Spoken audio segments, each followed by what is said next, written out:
warahmatullahi wabarakatuh. Kembali lagi dengan saya Olivina Wasa Pratiwi dengan NIM 2012-9185 dalam mata kuliah Administrasi dan Supervisi Pendidikan. Baiklah, pada pertemuan kita kali ini kita akan membahas mengenai proses dan teknik supervisi pendidikan.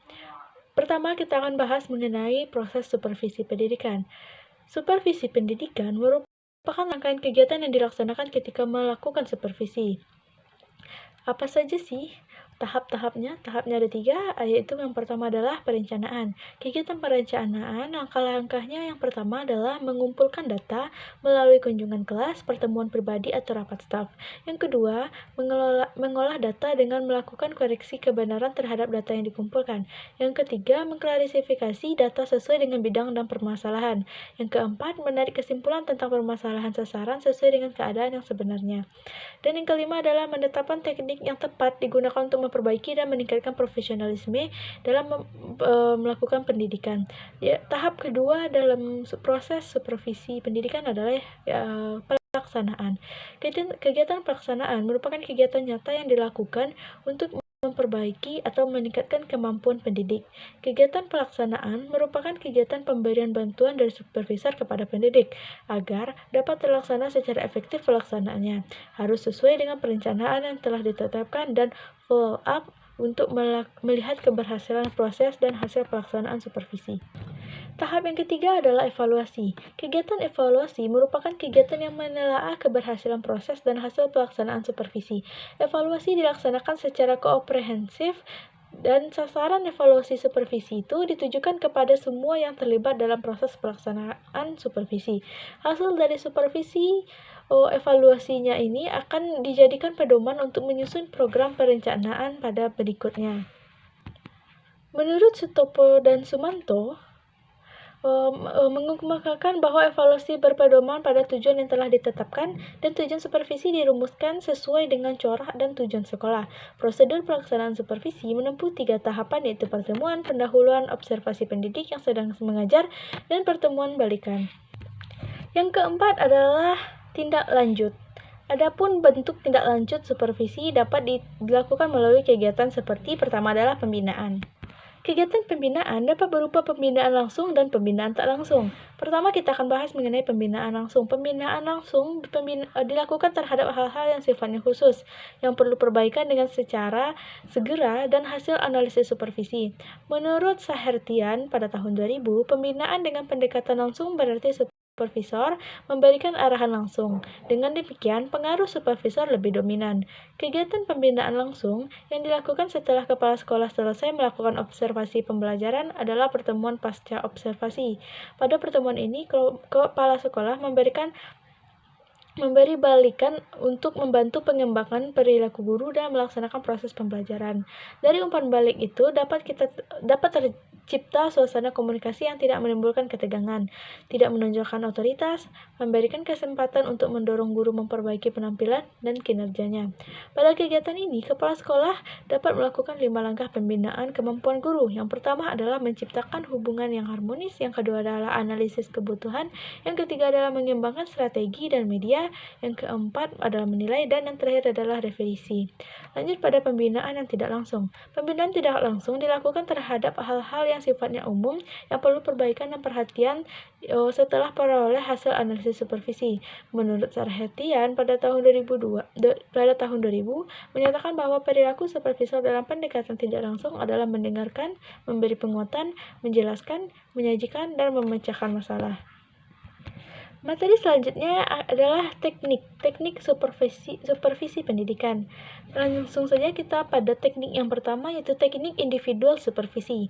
Teknik individual supervisi terbagi lagi menjadi teknik kunjungan kelas. Yang pertama, teknik kunjungan kelas adalah suatu teknik kunjungan yang dilakukan oleh supervisor ke dalam sebuah kelas, baik kegiatan yang sedang berlangsung untuk melihat atau mengamati guru yang sedang mengajarkan, ataupun sedang tidak ada guru atau sedang berisi siswa tetapi tidak ada guru mengajar. Yang kedua dalam teknik individual supervisi adalah teknik observasi kelas.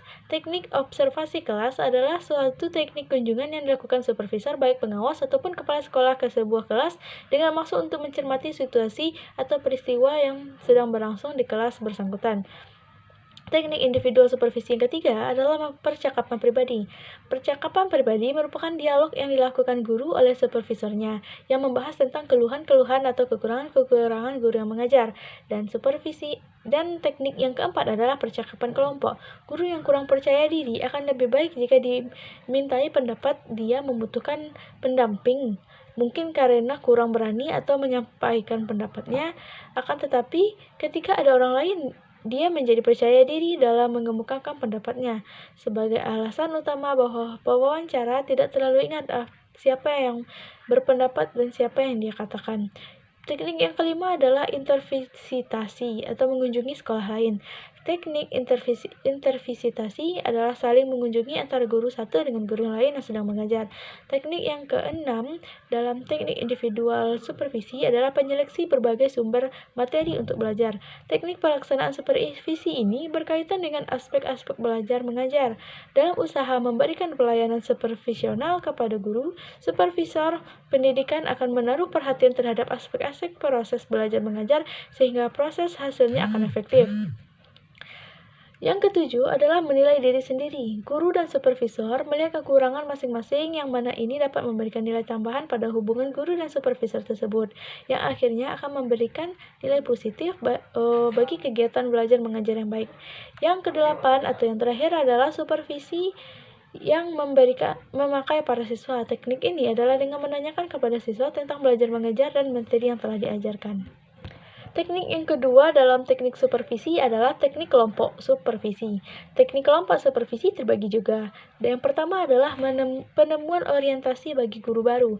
Pertemuan orientasi adalah pertemuan antara supervisor dengan supervisi, terutama guru baru, yang bertujuan untuk menghantarkan supervisi memasuki suasana kerja yang baru. Yang kedua dalam supervisi kelompok adalah rapat guru. Rapat guru adalah teknik supervisi kelompok melalui rapat guru yang dilakukan untuk membicarakan proses pembelajaran dan upaya atau cara meningkatkan profesi guru. Yang ketiga, dalam teknik kelompok supervisi adalah studi kelompok antar guru. Studi kelompok antar guru adalah suatu kegiatan yang dilakukan oleh sejumlah guru yang memiliki keahlian di bidang studi tertentu. Yang keempat adalah diskusi. Diskusi adalah peruntukan pikiran atau pendapat melalui suatu percakapan tentang suatu masalah untuk mencari alternatif pemecahannya. Yang kelima adalah workshop. Workshop adalah suatu kegiatan pembelajaran yang terjadi di sejumlah pendidik untuk memecahkan masalah melalui percakapan atau bekerja secara kelompok. Tukar-menukar dalam pengalaman atau sharing experience, suatu teknik perjumpaan di mana guru menyampaikan pengalaman masing-masing dalam mengajar terhadap topik-topik yang sudah diajarkan, saling memberikan dan menerima tanggapan, dan saling belajar satu sama lain. Teknik yang selanjutnya adalah teknik diskusi panel. Merupakan suatu kegiatan kelompok dalam situasi tatap muka, bertukar informasi, dan memutuskan suatu keputusan tentang masalah tertentu. Teknik yang selanjutnya dalam teknik kelompok supervisi adalah teknik seminar. Seminar adalah suatu rangkaian kegiatan yang diikuti oleh suatu kelompok yang mendiskusikan, membahas, dan memperdebatkan suatu masalah yang berhubungan dengan topik. Teknik yang selanjutnya adalah teknik simposium. Kegiatan mendatangkan ahli pendidikan untuk membahas masalah pendidikan. Simposium menyuguhkan pidato-pidato pendek yang menuju pada topik dari aspek-aspek yang berbeda. Teknik yang ke-10 dalam teknik kelompok supervisi adalah teknik demonstrasi mengajar. Usaha meningkatkan belajar mengajar dengan cara mendemonstrasikan cara mengajar di hadapan guru dalam mengenalkan berbagai aspek dalam mengajar di kelas oleh supervisor. Teknik ke-11 adalah teknik buletin supervisi, suatu media yang bersifat cetak di mana di sana didapati peristiwa-peristiwa pendidikan yang berkaitan dengan cara mengajar, tingkah laku siswa, dan sebagaimana diharapkan ini dapat membantu guru untuk menjadi lebih baik. Dan teknik yang terakhir adalah organisasi profesi. Organisasi Guru Indonesia atau PGRI, sedangkan dosen mempunyai organisasi sendiri yaitu ADI, Asosiasi Dosen Indonesia. PGRI adalah lembaga profesi yang melindungi guru secara lembaga dalam segala sesuatu yang akan merusak citra guru baik dalam ataupun luar anggotanya, dan sekaligus memperjuangkan hak dan kewajiban serta hukum. Hanya sekian yang dapat saya sampaikan untuk materi mengenai proses dan teknik supervisi. Apabila ada kesalahan, mohon maaf dan terima kasih atas perhatian teman-teman semua. Assalamualaikum warahmatullahi wabarakatuh.